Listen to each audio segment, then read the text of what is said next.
Welcome back, everyone. We're here to record another fireside chat. I'm really excited because I'm joined by Rafael Silva, TSC member and member of the OpenSS Foundation, and Tobie Langel, who is also working with OpenSS Foundation. And that is the Open Source Security Foundation. I want to make sure I get those acronyms right off from the start. We're going to talk about what is the foundation, what do they do, and how you could get involved. So be sure to stick around to the end of the video to learn how we could all help and get involved in the community. Thanks for watching. We'll be right back.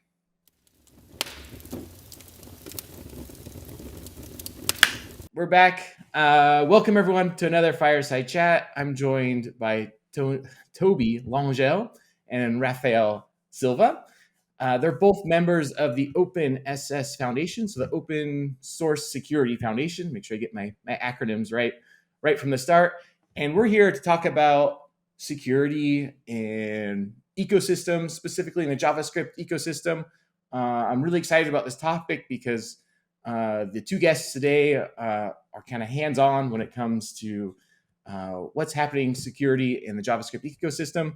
So first thing I think we should do is we just go around and introduce everybody and maybe tell me something interesting about you. So tell me, go ahead, you can pronounce your name in case I didn't pronounce it the right way, and tell me what your day job is and something interesting about you. Tobie, I'm going to hand it off to you from the start. All right. Well, first of all, thank you so much for having us. So my name is Tobie Langel. I'm based in Geneva, Switzerland, and I do consulting in the open source and open standard space, so open ecosystems in general. I'm sort of like touching upon the security aspects of open source because it's sort of recently become a big deal. Although it has sort of been a big issue for a long time, it's just like people weren't talking about it that much, right?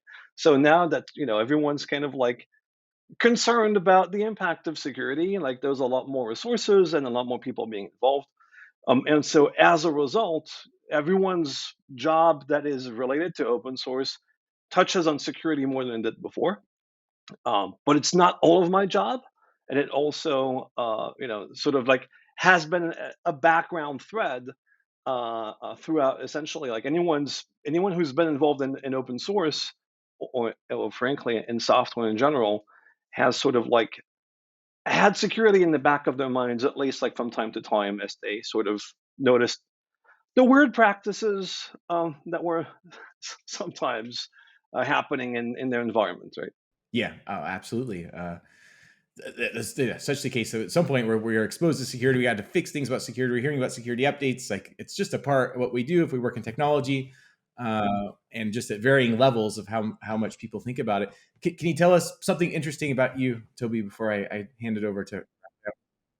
Yes, I will. I ended up in tech completely accidentally because I was a professional jazz musician. And I was touring with a band, and sort of like we had split up responsibilities of like who was doing what. And I didn't know how to drive, so I wasn't driving the bus. There was a whole bunch of things I didn't really know how to do. But my brother was doing sort of like websites, right? And that was like a long time ago at this point. And so I asked him like, can you show me how this works? So I'm just going to do like a website for the band. And I did that and just got really hooked, right? And as everyone knows, like jazz music is just like no way to make a living. And so I kind of like figured that maybe there was something in tech. And so that's how I ended up in tech. Wow, I love that, and I think what's interesting to me is I actually know a lot of technologist people that have like a music background, so something mathematical, algorithmic that has this tie between music and technology. So I have like a lot of additional layers to that theory. Maybe one day we can chat about them. But yeah, no, yeah, like we can do a whole fireside about music and technology. I mean, I like there are clearly things, interesting things going on, and there's like a special crowd in the tech world, especially sort of like folks that are sort of kind of like an older generation, and which I'm now part of. Yeah, so there are interesting things to dig into there at some point. Anyway, That's awesome. Rafael Silva, tell us a little bit about you. What's your day job, and tell us something interesting about you that we don't already know. Okay, yeah. My name is Rafael Silva. Also, I like to use Rafael Gonzaga, my second name. I am working on the OpenJS Foundation contract, more specifically in the OpenSSF Foundation. Usually, my day life is basically fixing reports and fixing vulnerabilities on Node.js. I'm focused on Node.js, but now in 2023, our focus is to improve the entire ecosystem, the entire Node.js or JavaScript ecosystem. So let's make it security fun again. Let's make it better. And well, a bit about myself. I'm totally performance related. I don't know, since day zero on the tech field, I always love to make things faster and reduce a machine resource. So to do that, I learned C and C++ in the early beginning. I've worked as a C++ engineer. I really love C and C++. I do have a paint here. I have another paint in another part of my room. I have a tattoo with a C++ code, and this has a bug, obviously. It's a memory leak, but I won't fix that. And well, that's it. Oh, those are like a memory overflow, stack overflow error, and Yeah, that's segmentation fault. tattoo. Oh, that's great. Well, I went to the tattoo shop and I felt okay, it might be interesting. Let me do this code on Google Doc. I wrote the code on Google Doc and let's try it. And then after the tattoo, I saw okay, this has a bug. And then That is hilarious. I love that story. That's like the hardest bug to fix in the history of bugs.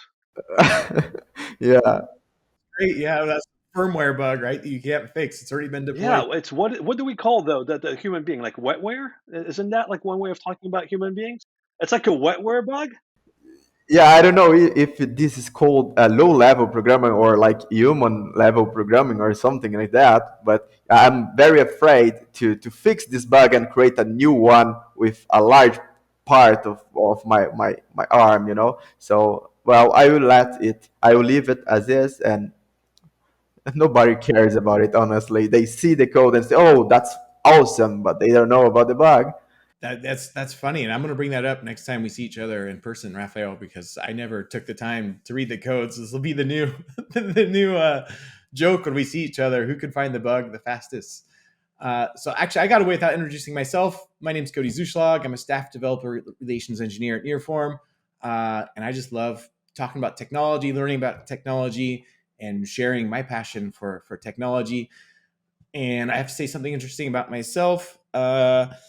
Maybe my first job after college was writing a firmware for the world's largest slot machine manufacturer, so making slot machines.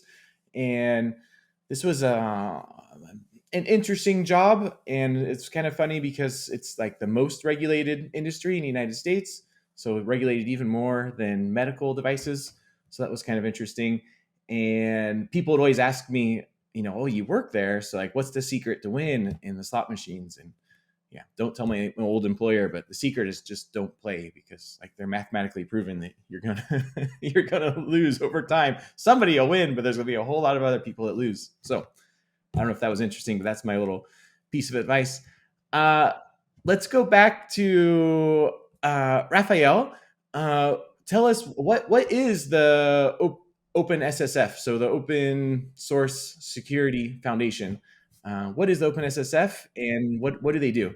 Yeah, on the Open Source Security Foundation is like an organization that aims to bring all the important security initiatives in the open source project. So I'm currently focused on Node.js, but it applies to every single project around the ecosystem. So let's say jQuery, let's say the Node.js is a very good example. We nowadays actually in the past year, the security was handled uh, by only TSC members, um, and that's overwhelming. And it just about fixing bugs. It's not about improving the ecosystem. So when OpenSSF joined that project, we saw that okay, there's a very good field that we can improve and make it self-sustainable again. Like we don't need to just fix bugs. We can improve the ecosystem. We can create new features. We can make it better for the end users. So yeah, that's the idea behind the foundation. Oh, I love that, Raphael. Tobie, do you have anything to add about the role of the Open SSF? I mean, essentially what happened is we saw in the open source world a few sort of like fairly famous bugs that sort of, stormed through the whole industry and caused a great lot of damage. In Log4j, is sort of like the one that comes to mind, but there was Heartbleed before that. And what happened was both of these sort of bugs and like all of the bugs in sort of like those highly visible bugs is people just dug into how did that happen, and then they figured out, well, there's like literally no resources behind those projects that everyone relies on, right? And Heartblade famously, it was like, I think, one person working on it part time, or like just one person full time on the um what was it, OpenSSL, the library that the Heartblade bug happened in. See, I'm getting lost with all of those acronyms too, right? Right. Um, and I think like the budget that the project was running on was like $2,000 a year, right? And then you're like, wait, Isn't just securities for everything, right? no, yeah, yeah, for everything, right? And then you just suddenly start realizing, wait, like two-thirds of like uh, the servers in the world actually are running that piece of software, right? And it's literally like one person that's responsible to maintain it, and like the budget is ridiculous, right? And we kind of like saw this again and again, and so at some point folks behind the Linux Foundation and a whole bunch of large members that were relying on this to say we have to start fixing this, right? And so that's kind of like how the OpenSSF sort of like, well, it was originally called like a different thing, and it just sort of morphed into that project. And so it's looking not only at the JavaScript ecosystem, obviously, but also at the other ones, right? And it has like a fairly a structured and dense set of like plan and strategy around a number of sort of different kinds of bugs, a number of different kinds of issues that it's moving forward, right? And now that there's sort of like everyone's eyes are on these issues, there's actually resources to really invest in this, and so hopefully, like a lot of good will come out of that, and hopefully we'll also be able to shift left a whole bunch of those security issues and have more developers being more aware of them as they build stuff, right? Well, I love all those points because people don't think about all the how much we depend on the software, how much it runs like the entire world, right? The technical world that we all use, and how it's kind of like this handful of like superstars or heroes. I don't know what the word is that tries to keep those things safe and does a lot of work to keep all of us safe. Might be the wrong word, as secure as possible, or lower our threat vectors, or I don't know quite the right vocabulary for that. And when I spoke with Robin Ginn from the OpenJS Foundation, she talked about their role in Node.js and projects is there's so much happening behind the scenes for an open source project, and when a project comes to the OpenJS Foundation, that they're providing the resources to do accounting, to make sure the servers are all running, and more than just writing code and replying to issues. So as far as security issues go in the JavaScript ecosystem, Raphael, like what is the process that the OpenSS Foundation uses to triage security issues? How does that work? Okay. Yeah. Actually, this process is the Node.js process. We every project has its different workflow, but on Node.js, basically, once you find a vulnerability as a security researcher or even as an end user, you need to report it on HackerOne, which is a very good platform to report security threats. And then the security team, currently only TSC members, assess that vulnerability and check, okay, that affects Node.js, that's not a vulnerability or not, or it's a dependence chain. So after reviewing it, we take a decision. Okay, this is a vulnerability. So if it is, someone works on that. Usually, it's me. We work on a fix, and then we open this fix privately, and we target a new secret release. We have all the fixes that contains several reports usually, and then we perform the release, and I recommend and suggest everyone to upgrade it. And well, that's a good point.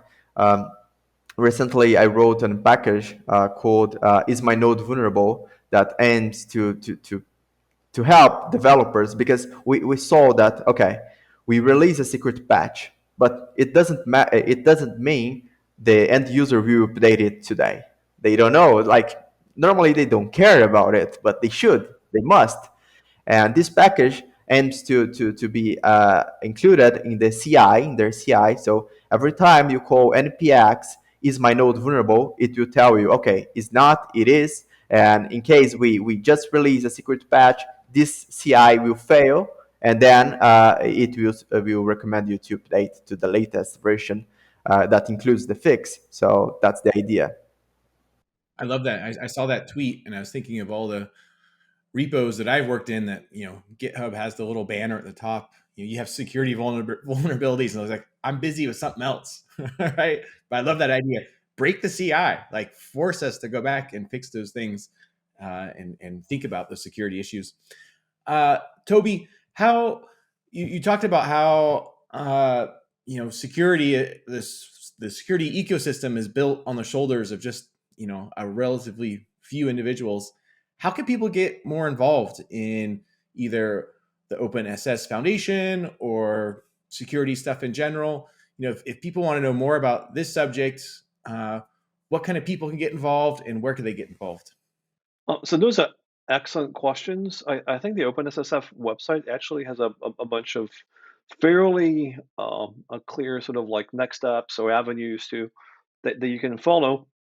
Also, if you have a project that you're maintaining, where you could potentially that's fairly used, and where you can potentially get help from the OpenSSF to help secure that project more, right? Um, so I think that's like the sort of like the best angle um, from that perspective. I you mentioned something earlier. You talked about heroes and um, uh, y- that I think that whole framing is a little bit part of the problem. And I want to sort of call that out, because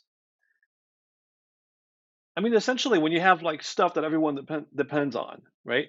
There's essentially like sort of like two strategies, right? Is you wait for fires and then you turn fires off, right? Or you sort of like make sure that fires don't get started in the first place, right? And the whole sort of like hero trope kind of like pushes us in the first kind of thing, and I don't think that's like we should not be thinking of security or like or privacy or any of this those sort of like computer science fundamentals uh, in was that sort of like mindset, right? We'd want to make sure that like there's no drama and there are no sort of like late night saviors to that drama, right? So that sort of like rubbed me the wrong way. I just wanted to say we want to get out of that, right? That's such a great point, and like a great metaphor. I'm thinking of, forest fires, and yeah, the heroes are the firefighters, but we should have been doing, planned controlled burns and doing healthy forest management way ahead of time. Right. Ecosystem management, right? And care, right? Ta-da! It's the same story, right? You want to care about the whole ecosystem, make sure that the whole ecosystem is healthy, and that people sort of like use those practices, understand those practices, and sort of that it becomes part of the way like everyone works, right? Rather than sort of like that fire person trope.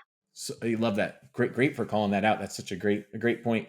So we are out of time. I just wanted to add a last point talking about all this is that the Linux Foundation, the OpenJS Foundation, and the Open Source Security Foundation, like these are all public foundations, right? These are nonprofit organizations. So the Slack is public. You can go and get involved. Like it's easy. And like Tobie said, go check out the website. They'll point you in the right way if you have a project you're working on or if you just want to help. And the other point when I was speaking with Robin Ginn from the OpenJS Foundation was like, they don't need just developers, right? They need technical writers or people who can do graphic design or people that are good with administrative tasks. There's so many ways to get involved in these foundations and help make the ecosystem, that ecosystem care and ecosystem management better for us all. So I just wanted to add that little point into a conclusion. I think that's key. Raphael or Tobie, yeah, do either of you have anything to add at the end before we wrap this up? Yeah. A good way to be involved in the security side, at least on Node.js, is to participate in the working group. We have some initiatives there for 2023, 2024. Doesn't matter. Just join. We can help you. If you want to contribute to Node.js, but you don't have prior knowledge, that's not required. We can help you. We can guide you towards the better I don't know, assumptions of the code, or the better how to deal with some issues. And basically, the working group is a community that can guide you to anything on the Node.js ecosystem. So, for instance, when I joined to the Node.js team, I joined to the diagnostic working group, I don't know, 4 years ago or 5 years ago, and Stephen helped me a lot on that. And then after looking to the code base, I learned, okay, that's good. I can help in that. And then I started contributing, and then I'm a TSC member now. So the community is very important. So if you want to be involved on the Node.js security, please join in the security working group. We have meetings every 2 weeks, and we have a lot of good folks there. They are just amazing. So, well, that's it. I love that, Raphael. And that's a question I get sometimes if I'm off speaking at a conference. People ask, well, I kind of want to get involved, but I don't really feel like I can make a big impact, or I don't really know where to start, and I don't know if my skills are high enough. And I love that point you're making. Like the community wants your help, and they're there to help guide you to get involved. So there's these super nice people that'll be just so happy that you have time to invest in that. So I love that point. Thanks so much, Raphael, Tobie. Thanks for being here, and I look forward to continuing this conversation. Maybe another fireside, maybe live. I hope we can meet up at some point and continue this. Thank you so much. Have a great day, and talk to you all soon. Thank you. Thank you. Bye-bye. Thank you for having us.